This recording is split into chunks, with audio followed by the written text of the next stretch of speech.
Hey guys, and welcome to Pheas Airsoft, where today I'm going to unbox this double Eagle Airsoft M904G Honey Badger AEG.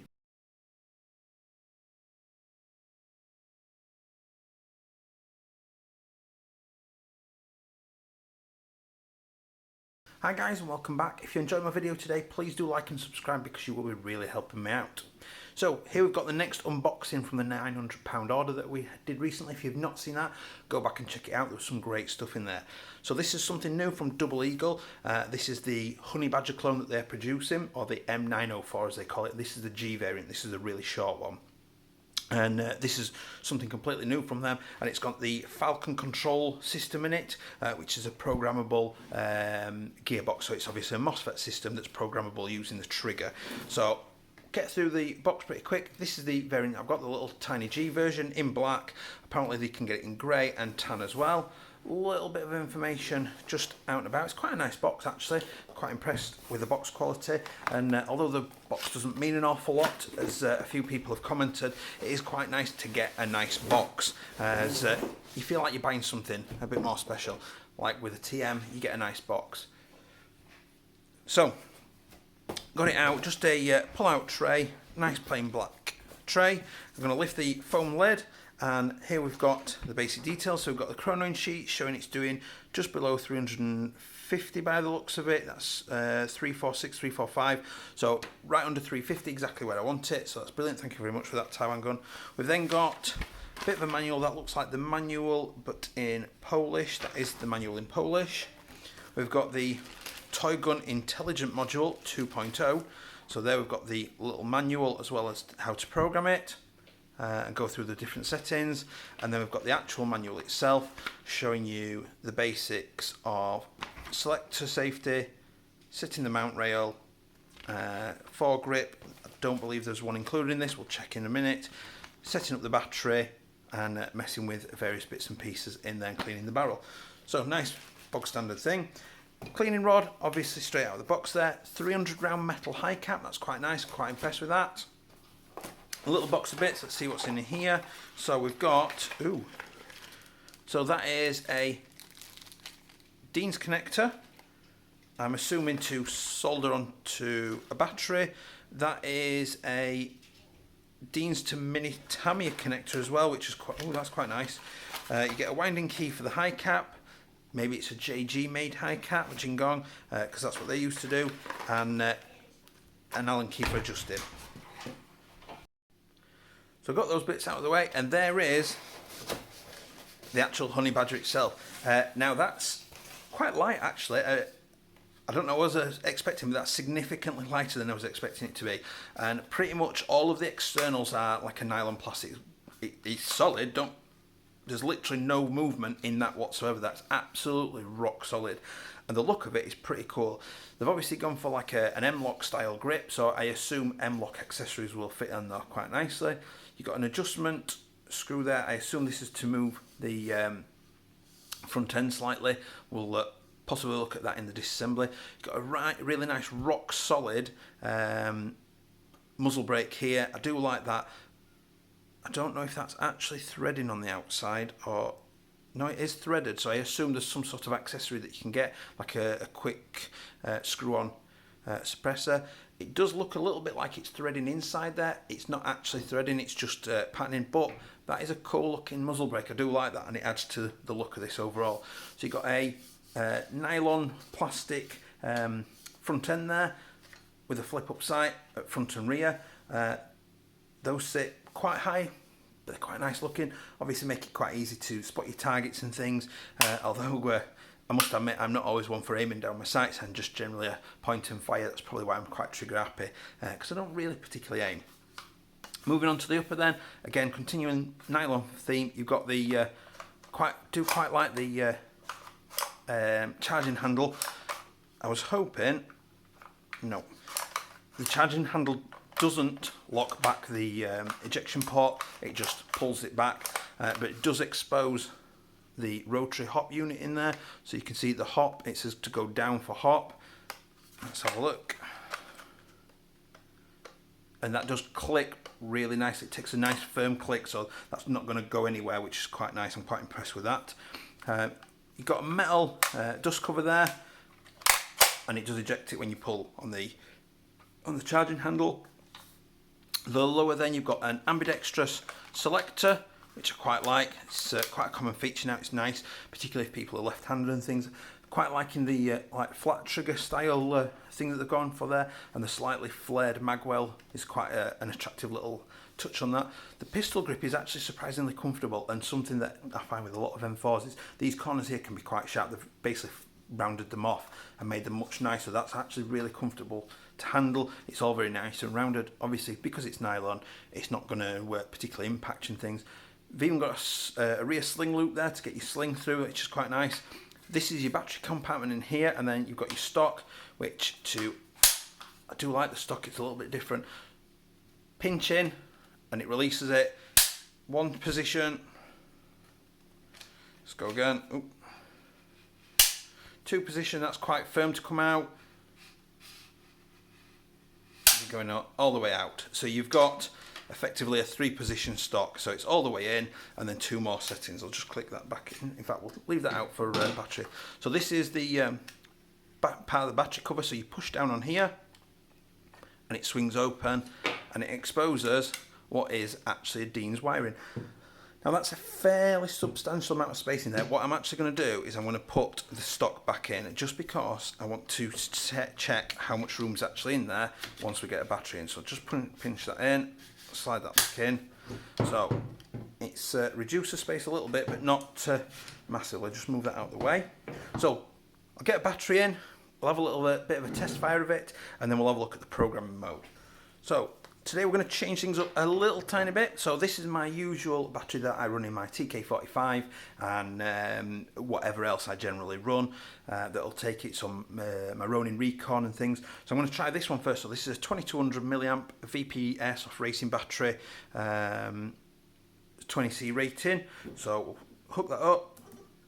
A little buzz to confirm from the motor to confirm that it's booted up.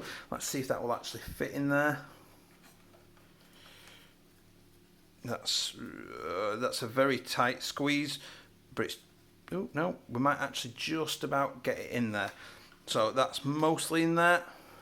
I don't know if I get the end cap on though, but we'll figure that out. So safe, semi, and full auto.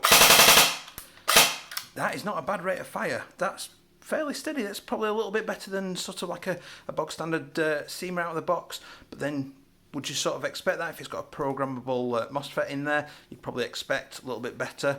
You know, that could be really neatened up with a high-speed motor, I'm sure.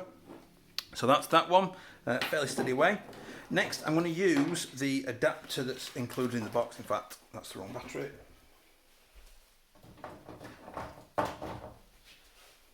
There we go. I'm going to use the adapter in the box. I don't know how much difference this will make. So there's the adapter, so that actually came included with it. I quite like that. So we've got, this time we've got a 7.4 2200 milliamp 20C rating Nuprol. This is the usual one that we use. So buzzed again. So safe, semi, possibly a little bit nippier, full auto. Probably in line with that. There's nothing much gained over that, which, you know, I sort of expected a little bit. So fairly standard away. You're not going to be blown away by that rate of fire, but it's not too bad. So we'll go for the 11.1. Well, there we go. So safe, 11.1. We do know where this is going to end. This is the, again, I've used the wrong battery.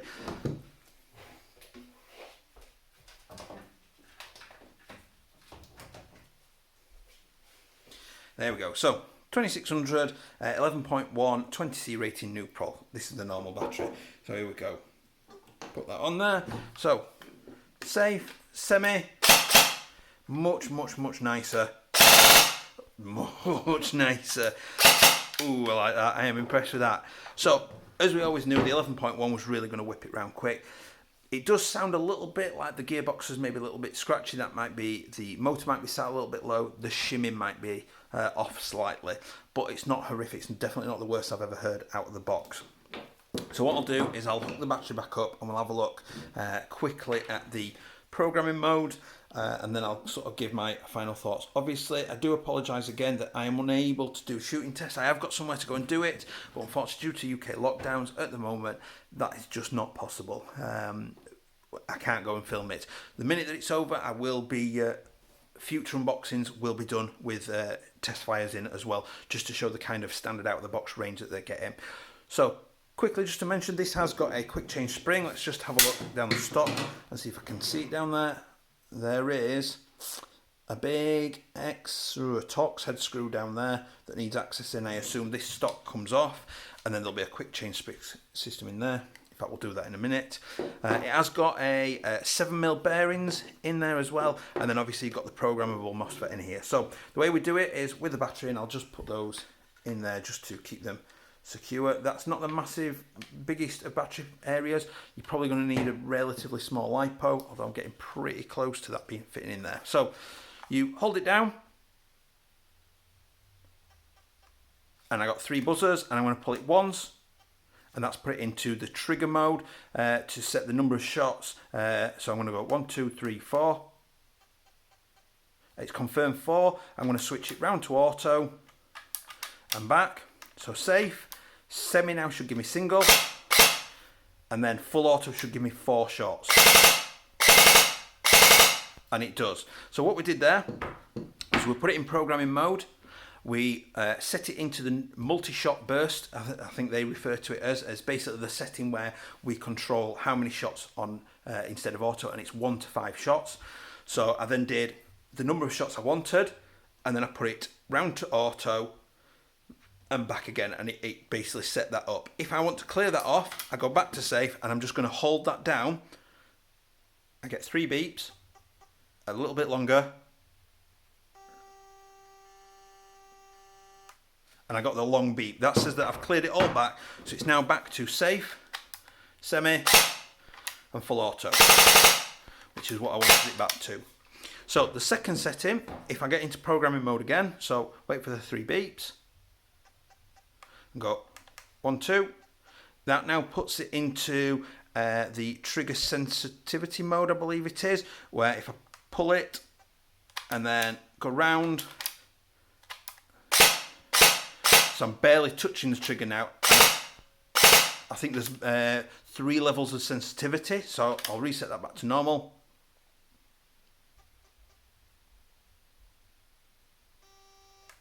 So that's reset. So the third one then, we'll go into programming mode again.